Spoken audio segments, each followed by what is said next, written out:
এ কথাটা বলার কারণটা কি আমি বুঝতে পারি না। ওনার মনে হচ্ছে কি মুসলিম প্রেম বেড়ে গেছে নাকি? মুসলিমদের কাছ থেকে উনি খবর পেয়েছেন যে কে মমতা ব্যানার্জি যাচ্ছে তার বারণ করতেছে, উনি বলার কে এ কথাটা? মমতা ব্যানার্জি কী করবে না করবে সেটা মুসলমানরা বুঝবে কোন?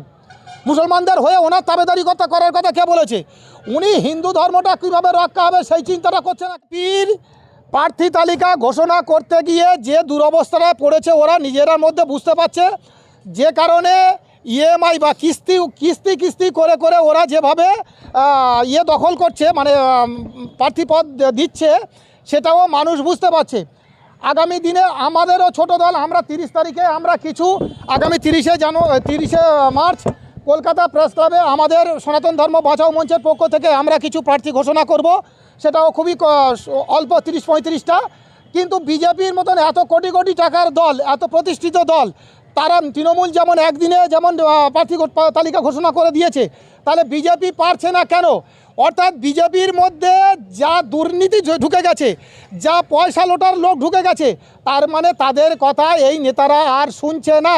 আর কোটি কোটি টাকার স্ক্যাম হচ্ছে, কোটি কোটি টাকা নিয়ে নেতারা টিকিট দিচ্ছে, তার রেকর্ডও আমার কাছে আছে, তার তথ্যও আমার কাছে আছে। এই বিজেপিকে হিন্দুরা কেন ভোট দেবে? আর তারা এই কোটি কোটি টাকা দিয়ে জিতে কেন সনাতন ধর্ম রক্ষার জন্য কাজ করতে যাবে? বাংলার হিন্দুদের মনে এই প্রশ্নটা করুন। আগে ন্যায় বড়, সত্য বড় না বিজেপি বড়?